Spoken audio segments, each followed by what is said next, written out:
A ver, la comunión, ¿en la mano o en la lengua?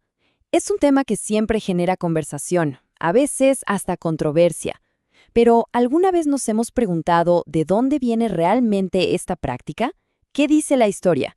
Bueno, en este análisis vamos a sumergirnos en los documentos y eventos clave que le dieron forma a la costumbre que muchos conocen hoy en día. Y ojo, que esto no es solo un debate de libros de historia.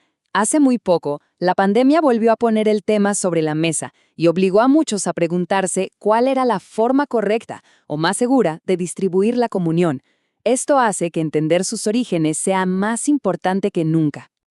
Para desenredar todo este hilo, vamos a seguir un camino muy claro. Primero, veremos por qué es una controversia moderna. Luego, viajaremos a los decisivos años 60.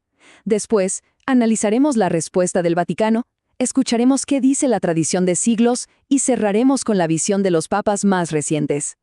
Hoy en día, a muchos les puede parecer de lo más normal recibir la comunión en la mano, pero si uno mira los documentos, se da cuenta de que su regreso en la era moderna es sorprendentemente reciente y, desde el minuto uno, fue un tema de debate intenso dentro de la Iglesia. Y aquí es donde la historia se pone interesante. Nos vamos a los años 60. Según las fuentes que analizamos, todo esto no empezó con una orden desde arriba, para nada. Empezó más bien como un acto de indisciplina. La práctica resurgió en algunas partes de Europa, sobre todo en zonas con fuerte influencia protestante, yendo directamente en contra de la ley de la Iglesia de ese momento. Y miren qué rápido pasó todo. Esta cronología es clave para entender la velocidad de los hechos. En apenas 4 años, una práctica que empezó de forma local, casi como un abuso, así lo describen los textos, escaló a tal punto que provocó una respuesta directa del mismísimo Papa y de todos los obispos del mundo. ¡Increíble! Y aquí hay un detalle fascinante que revelan las fuentes. En el borrador de esta carta, el propio Papa Pablo VI añadió de su puño y letra la frase «sin la debida autorización». O sea, él mismo quiso dejar bien claro, según los textos, que esta innovación había comenzado de una forma, digamos, clandestina, un detalle que no es menor. Ok, entonces el Vaticano tenía este panorama, una práctica no autorizada que se estaba extendiendo. Había un problema entre manos. ¿Qué hacer? Su solución fue una combinación de una consulta a nivel mundial y el uso de una figura legal muy, pero muy particular. Y el resultado de esa encuesta a todos los obispos del mundo fue clarísimo. No hubo lugar a dudas, ¿eh? No fue para nada una votación pareja. Casi 2 de cada 3 obispos del mundo se opusieron firmemente a cambiar la práctica tradicional. Para entender lo que decidió el Vaticano, tenemos que hablar de una palabra clave: indulto. ¿Qué es un indulto? Básicamente, no es cambiar la ley para todos. Es dar un permiso especial, una excepción a la regla, pero solo bajo circunstancias muy concretas. Aquí se ve la diferencia fundamental. Por un lado está la ley universal, la norma para toda la Iglesia.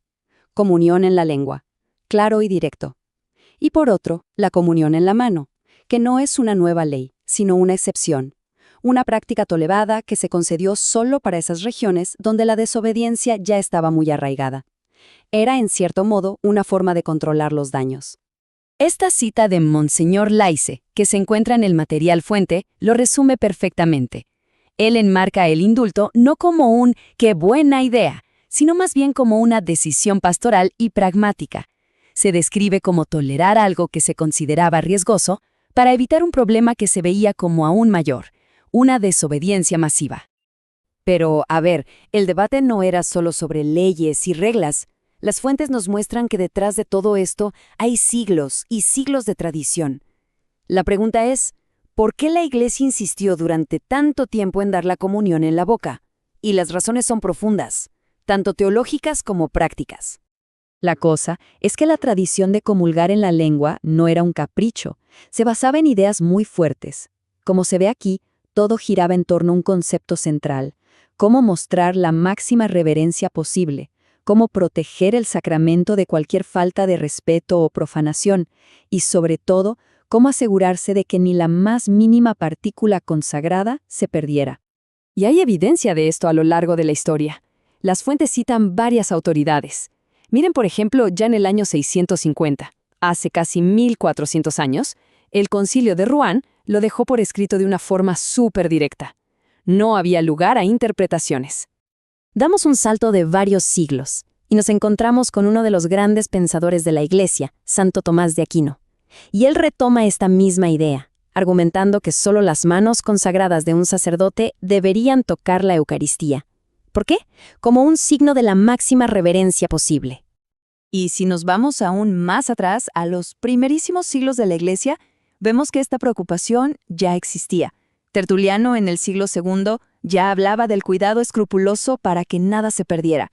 O sea, esta idea de proteger la Eucaristía es antiquísima, viene de la cuna del cristianismo. Muy bien, ya vimos la historia antigua y medieval. Ahora, demos un salto a nuestra era. Con el indulto ya en marcha, ¿qué dijeron los papas más recientes? Lo que las fuentes revelan es una línea de pensamiento sorprendentemente coherente. Esto es muy revelador. Incluso cuando estaba firmando el permiso, el indulto, el Papa Pablo VI, según los textos, no ocultó su preocupación personal. Usó la palabra aprensión. O sea, no estaba del todo cómodo con el cambio. Y décadas más tarde, el Papa Juan Pablo II vuelve sobre el mismo punto. Fíjense cómo conecta directamente con la teología de Santo Tomás de Aquino al decir que tocar las sagradas especies es un privilegio de los ordenados, de los sacerdotes. Se mantiene la misma línea de pensamiento. Y llegamos al Papa Benedicto XVI con esta frase que es, contundente. Es una declaración súper directa que sirve como un broche de oro moderno a todo este argumento que presentan las fuentes. Él habla de una urgencia por volver a la práctica tradicional y lo hace por razones de respeto y reverencia.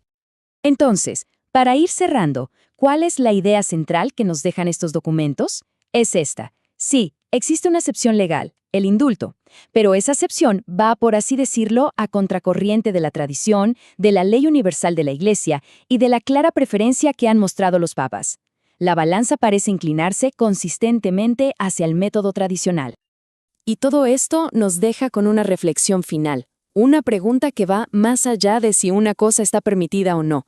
En el fondo, el debate sobre cómo se equilibra una tradición de 2000 años con las realidades pastorales de hoy. ¿Qué significa la reverencia en el siglo XXI?